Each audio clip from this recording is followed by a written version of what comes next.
It's got 3 fans on it, and the outer fans turn one way while the inner fan turns a different way. And that's part of the Windforce cooling system. So if you can see the white plastic right behind the fan blade, which is its 3-ring RGB lighting around the fans that you can customize with the software for different effects. So it's a really cool feature unique to this card. And now let's take a quick look of the GPU from the top, and you see how massive the heatsink is, and you also see the copper heat pipes there. So if we take a quick look at the back of the card, we see that it does include a backplate, which is a definite plus, and the card actually has a large vapor chamber along with its heat pipes. And this opening on the back of the card allows air to pass through the card for better heat dissipation. So a lot of thought was put into the cooling design of this card. A quick look at the back end of the card shows us the location where you can install the anti-sag bracket, and on this side you can see the connectivity available for your monitors. You do have 3 DisplayPort connections as well as 1 HDMI connection. And this is going to be a 3+ slot GPU. As you can see, the heatsink and fan housing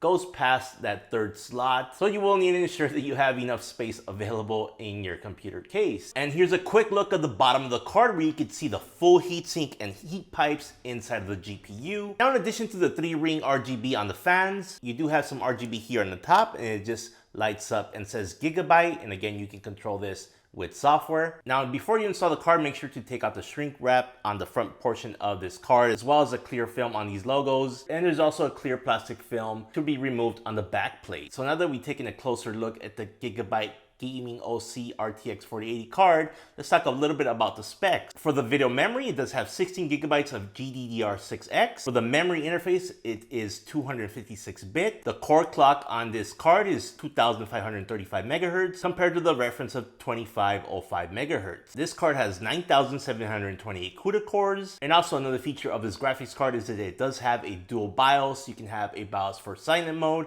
as well as OC mode. And as we take a closer look at the top of the card, it does have that 16-pin power connector. And again, you can use a special power adapter to connect it up to your recommended 850 watt power supply or higher, unless you have a newer power supply that has that 16-pin power connector. The card does come with 4-year warranty, but make sure you register online for the warranty, otherwise you may not get the full 4 years.